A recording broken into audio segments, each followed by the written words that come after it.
എത്ര കാരുണ്യവാനാ. അവിടുന്ന് 4 ആൺമക്കളെ നമുക്ക് തന്നു.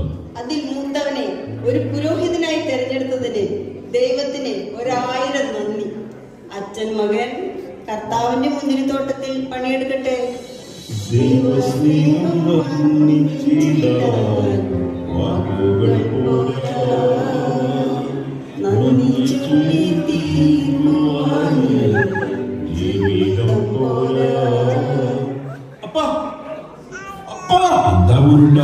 ഈ വയസ്സാകാലത്ത് വയസ്സ് കുറയായത് ഇതുവരെ തീർന്നില്ലേ നിങ്ങളുടെ ആർമാദം?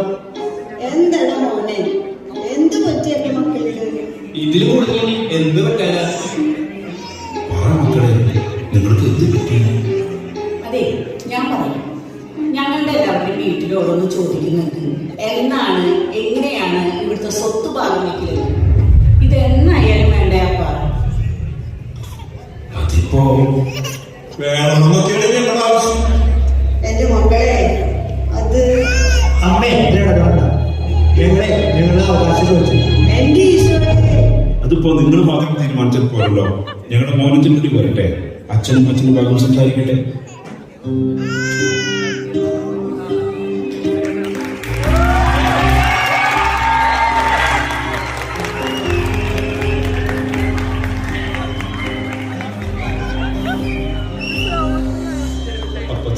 അമ്മച്ചി, ഇവര് 3 പേരും ഭാര്യമാരും കൂടെ പള്ളിമേടയിൽ വന്നിരുന്നു. ഇവർക്ക് സ്വത്ത് ഭാഗം വെക്കണമെന്ന്. ആക്സിഡന്റ് ഉണ്ടായി ഞാൻ കിടന്നപ്പോ തിരക്ക് മൂലം എന്നെ കാണാൻ വരാതിരുന്ന എന്റെ കൂടപ്പിറപ്പുകള് എല്ലാവരും ഒരുമിച്ച് എന്നെ കാണാൻ വന്നപ്പോ എനിക്ക് ഒത്തിരി സന്തോഷമായി. പക്ഷേ അവർ ആവശ്യപ്പെട്ടത്. എനിക്കെല്ലാം മനസ്സിലായി മക്കളെ, എല്ലാം മനസ്സിലായി. അടക്കയായാൽ കയ്യിൽ വയ്ക്കുക, അടയ്ക്കാൻ മറമായാലും. നീ സമാധാനിക്കടോ. നമുക്കുള്ളതെല്ലാം അവർക്കുള്ളതല്ലേ, അവരെടുത്തോട്ടെ. അപ്പോ അപ്പന്റെ അമ്മയുടെയും കാര്യങ്ങൾ ആരാ നോക്കാം? ഞങ്ങൾ നോക്കിക്കോളാം.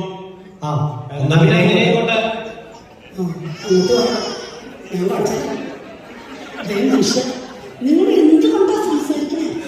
അവരുടെ അപ്പനല്ലേ? എന്നെ കൊണ്ടൊന്നും പറയല്ല. മര്യാദക്ക് ഞാൻ പറയുന്നത് കേട്ടാൽ നിങ്ങൾക്ക് നല്ലത്. അല്ലെങ്കിൽ ഞാനെന്റെ പട്ടണം കൊടുക്കും.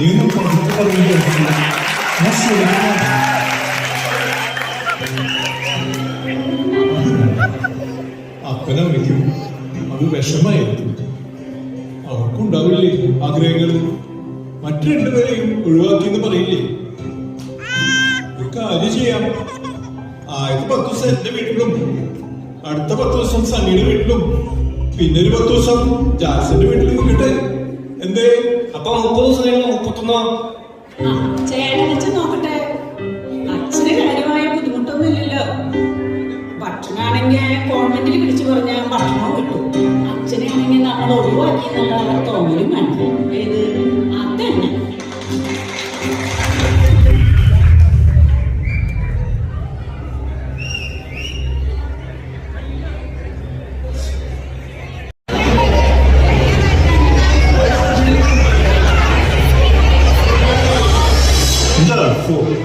ഇതൊക്കെ കഷ്ടമാണ്. നീ വലിയ വേലക്കാരിയെ പറഞ്ഞേച്ച് ഈ വയസ്സായാലും അപ്പനമ്മേനെ പണിയിപ്പിക്കാനാണ്. അതെ, ഞാൻ പറയുന്ന കാര്യത്തിൽ നിങ്ങൾ ഇടപെടണം. ദിവസത്തിൽ 450 രൂപ വെച്ചം. അപ്പൊ 10 ദിവസത്തേക്കോ 4500 രൂപ. ഇത് വെറുതെ കളയണ മനുഷ്യ. നീ ഒന്ന് പതുക്കെ പറയേ, പുറത്ത് അപ്പനമ്മേന്റെ. അതെ, നിങ്ങൾ എന്നെ ഭരിക്കാൻ നോക്കണ്ട. ഞാൻ പറഞ്ഞതേ ഇവിടെ നടക്കുള്ളൂ. ഒരു ജോലി ഏൽപ്പിച്ചാല് അത് ഉടനെ ചെയ്യണമെന്ന് നിങ്ങൾക്ക് അറിയില്ല. കുട്ടികളുടെ ഡ്രസ് അയൺ ചെയ്ത് വെക്കണമെന്ന് പറഞ്ഞിരുന്നതല്ലേ, അത് ഇതുവരെ ചെയ്തിട്ടില്ല.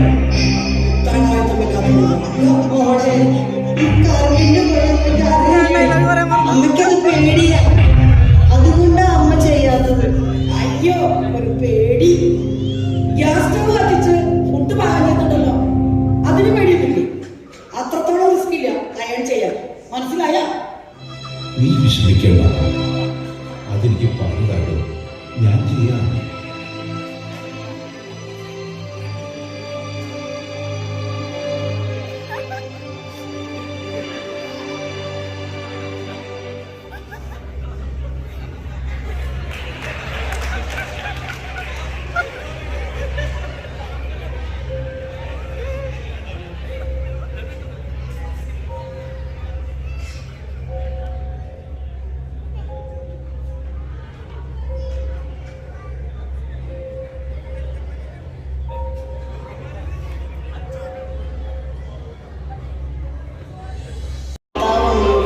സ്ത്രീകളിൽ അങ്ങ് അനുഗ്രഹിക്കപ്പെട്ടവനാകുന്നു.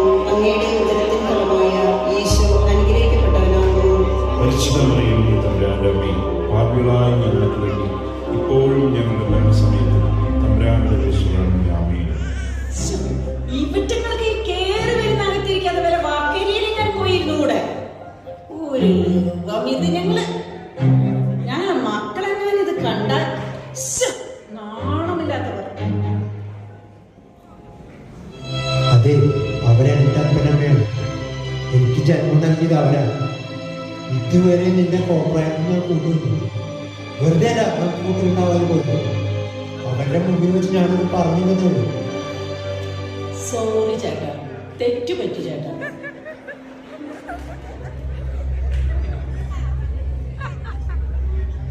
നിങ്ങൾ എന്തിനാ ഈ വയസ്സാം കാലത്ത് ഇത്രയും തേങ്ങ പൊത്തിച്ച് ഈ കോണിപ്പടി കയറി മോളിലേക്ക് കൊണ്ടുപോയത്? അതുകൊണ്ടല്ലേ നിങ്ങൾക്ക് വയ്യാതെയായത്? വേലക്കാരിയോട് പറഞ്ഞിട്ട് അത് ഇതുവരെ നടന്നില്ല എന്ന് പറഞ്ഞ് തന്നോട് കയറുന്ന ഞാൻ കേട്ടതാണ്. വീണ്ടും വൈകിട്ട് വന്ന് തന്നെ ചീത്ത പറയാതിരിക്കാൻ വേണ്ടിയിട്ടാണ് ഞാനത് ചെയ്തത്. വയ്യെങ്കിലും ഞാനത് ചെയ്യുമായിരുന്നില്ലേ? പിന്നെ എന്തിനാ നിങ്ങൾ എനിക്ക് വേണ്ടി? നിങ്ങളവിടെ പുറകിലെന്തെങ്കിലും പോയി റോസിയുടെ പേരൻസ് വരുന്നുണ്ട്. അവരോട് നിങ്ങൾ ചേട്ടന്മാരെ വിട്ടതെന്ന് ഞാൻ പറഞ്ഞു. ഞാൻ അന്നേ പറഞ്ഞതാ, ഈ ഓൾഡ് പാരന്റ്സിനെ കൊണ്ടൊന്നും ഇവിടെ വരണ്ട. എവിടെയെങ്കിലും കൊണ്ട് കളയാൻ കേൾക്കില്ല. എന്നെക്കാളും എന്തല്ലേ ഈ കുഴിക്ക് കാലിട്ട് വെച്ചിരുന്ന തന്നെ നല്ലത്.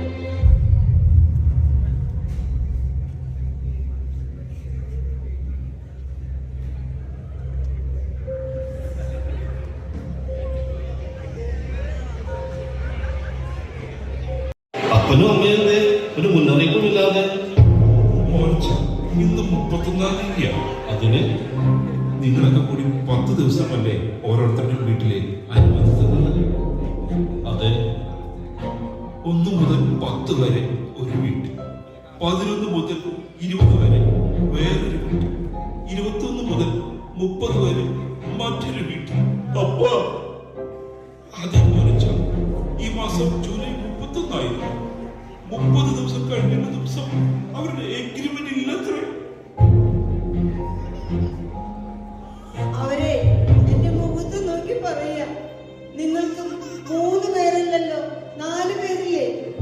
അയാളും നിങ്ങളുടെ മകനല്ലേ എന്ന് അയാളെ നോക്കട്ടെ. നിങ്ങൾ വല്ലതും കഴിച്ചോ?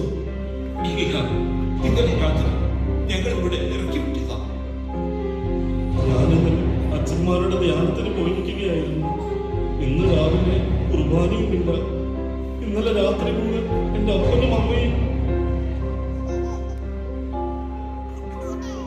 ശരിയപ്പ, ഞാൻ അവരോടൊന്ന് സംസാരിക്കട്ടെ.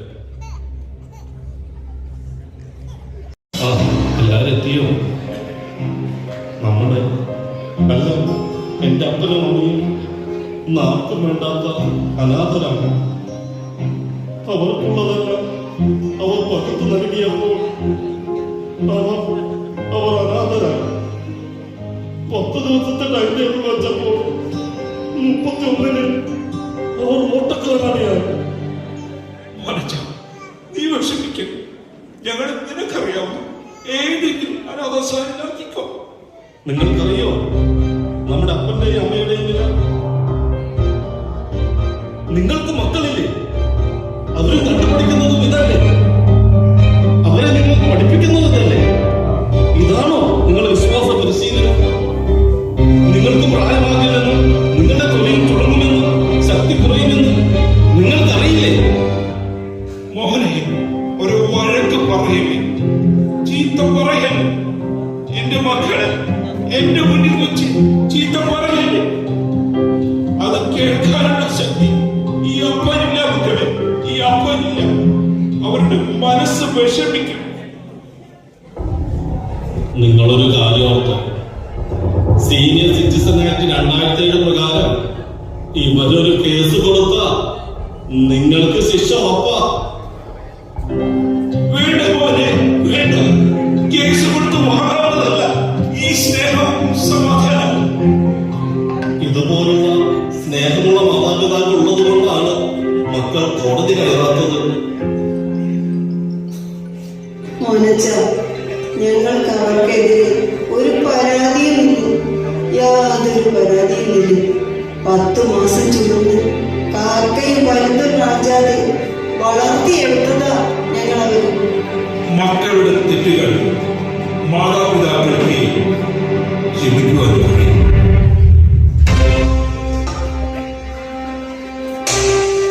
ഭാവി തലമുറയുടെ പരിശീലന കളരിയാണ് കുടുംബം. ജനിച്ചു വീഴുന്ന ഓരോ കുഞ്ഞിന്റെയും വിശ്വാസ പരിശീലകരാണ് മാതാപിതാക്കൾ. അതിനാൽ സ്നേഹത്തിന്റെ വിട്ടുപാകം സ്നേഹത്താൽ നനച്ച് പ്രാർത്ഥനയാണ് വിട്ടുവീഴ്ചയുടെ സൗഹൃദത്തിന്റെ സന്മാതൃക പകരാൻ